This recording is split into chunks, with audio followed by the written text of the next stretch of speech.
Hi guys, how are you? I missed you guys, but I didn't want to type up the beginning of Midsummer Night's Dream. A, I'm so sad we're not doing it together, but B, it's all kind of confusing and it was too much to write and too much for you to read. So we're going to do our little opening bit of Midsummer Night's Dream, one of my favorite plays of all time. All right, now I'm going to do all this and then I want you guys to, as you're reading or as you do some research, to draw your own little graphic organizer poster. If we were in class, we'd get out all the markers and the crayons and you draw one. So I just did a super fast one. It's not really very great and it's not very colorful because I couldn't find the crayons. But the story, now Shakespeare wrote it set in ancient Greece. So we would have togas, and again, he didn't use many set pieces because they're expensive and they changed plays a lot, but they would have really neat costumes, usually from rich people or who would donate things or make their own. And that was really a place for the visual. But Shakespearean audiences were more interested in what they were hearing. That's why sometimes when you look at a Shakespeare play, you're like, oh my gosh, why do they talk so much? And that's because their audiences were wired to listen, where we are wired to watch. But I want you guys to try and watch this as traditionally as possible. I'd like you to read it because then you use your imagination. And it's so much fun when we do it in class, but I'm just afraid if we do come back, we wouldn't have time to do it together. And I want to really make sure we look at it. So the story is divided. Can you kind of see this? In 3 subplots. Sorry, I set that down where my water glass was.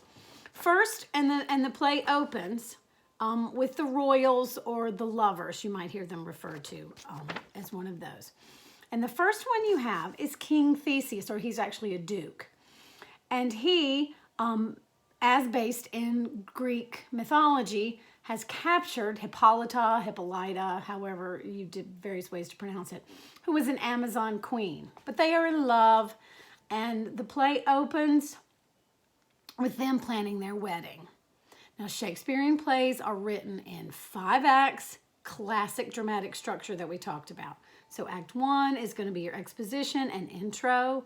Act 2 is rising action. Act 3 is the culmination of the conflict's climax. 4 is falling action. And the 5th is a resolution. And what a fun resolution Midsummer has. So as it opens, you've got Aegis, who is a royal, wealthy guy. These are the rich, pretty people. And this play is usually really pretty and magical and romantic and just lots of pretty things to look at and crazy things happening. So you've got 4 lovely young people, 2 girls, Hermia and Helena, who are both beautiful and well-bred and lovely ladies, with only one difference that becomes very, very important as you cast the show, is that Hermia needs to be a more petite person, and you'll see why later. But Hermia loves Lysander, and I don't think you guys can see that, so there we go.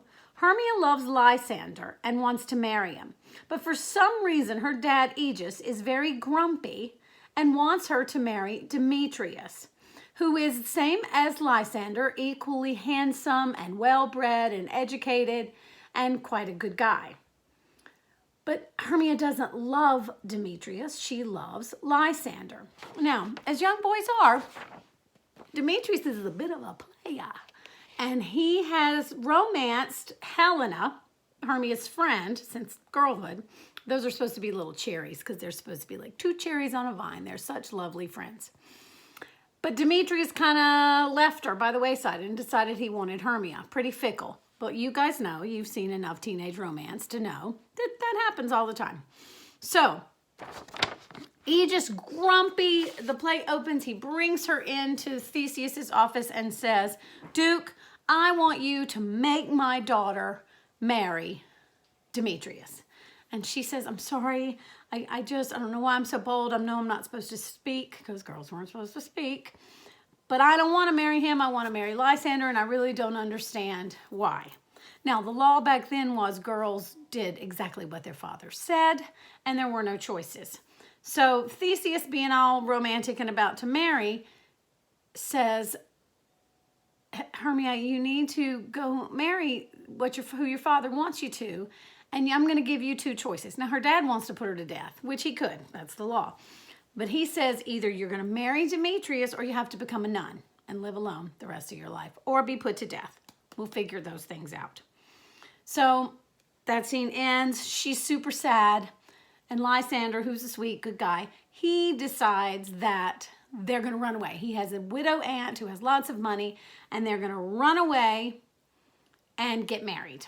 And that this aunt will support them because these are rich people. They don't have jobs. They just live off their money. So that is their plan. And as they leave, they run into Helena, who they tell, and she decides, why girls decide stuff like this, that if she tells Demetrius that they're going to run off, that he's going to be so thankful, he's going to love her. And she has a monologue that is classic, desperate, bad self-esteem, misguided girl about a dumb boy. Not that all boys are dumb, you get my meaning. Anyway, there's a lot of young romance and fickleness and all these things that we can all really relate to. So that sets up this first scene. That's Act 1, Scene 1, is where we get the exposition of all these lovers and this marriage stuff.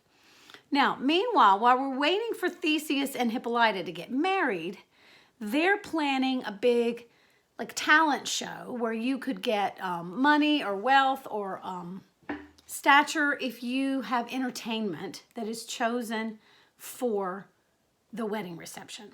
And so Act 1, Scene 2 is our introduction to the rustics or mechanicals, you might hear them referred to. And they're basically sweet, hardworking, kind of dumb. They're uneducated. They're blue collar. Their jobs are a weaver, a tailor, a bellows mender, a joiner, which would have been a carpenter who puts wood together like that. And they're just kind of sweet, lovable, goofball, bubba, unintelligent guys. And Peter Quince, one of them, has written a play. And so Act 2 is them sneaking off in to go to decide they're going to try to practice a play in hopes that they can perform it at the king and the duke. Sorry, I keep calling him a duke. Theseus is a duke, but he's high royalty at this big wedding. And so that's the exposition of them. Now you can see I made little woods, which is so interesting because we're doing Into the Woods in Advanced Theater, and the woods are where everything happens in this place. So it's kind of fun about how the woods are where all the magic happens. We meet the fairy realm, where we have Oberon, who is the handsome, wonderful, king of nature, king of earth. And his lover is Titania, who is like Mother Nature, queen of the fairy realm. She's very beautiful. And she has a little mortal, human, Indian boy whose mother died that she is taking care of.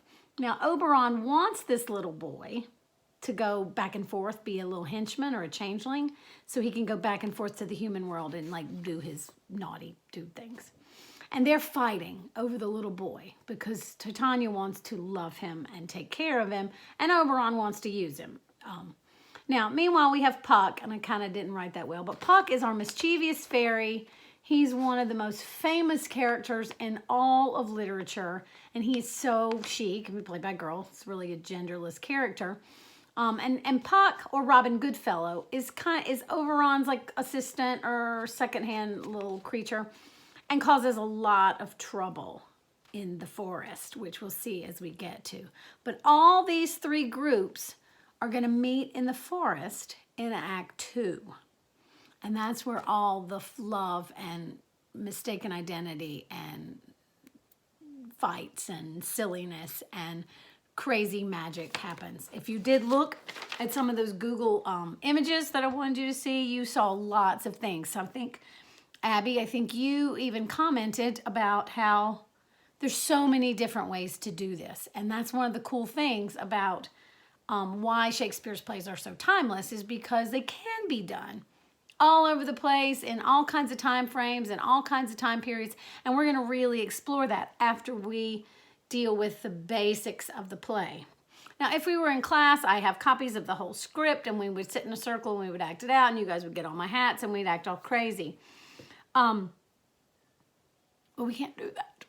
So I'm going to put up a copy of the script and some activities that go along with it, as well as watching some versions. And there are lots. Now, I want you to remember that Shakespeare wrote it in Athens, but that's kind of where it ends. And those laws about women and girls having to do exactly what their father said pretty much go through history. Even there are some cultures where that would be the case today. So we're going to read a little, watch a little, and hopefully you're really going to get the gist of this play and how much fun it is.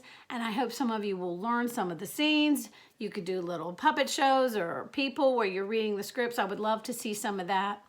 If we could get everybody together for a Google Meet, maybe we could read some of the scenes together. But the time frames that you guys are posting your assignments, those of you who are, thank you for posting some assignments, is all over the place. So I'm not sure how effective that would be. But anyway, I really want you to know this play, just to be a good sort of cultural literacy, just so you know this. But it is so much fun.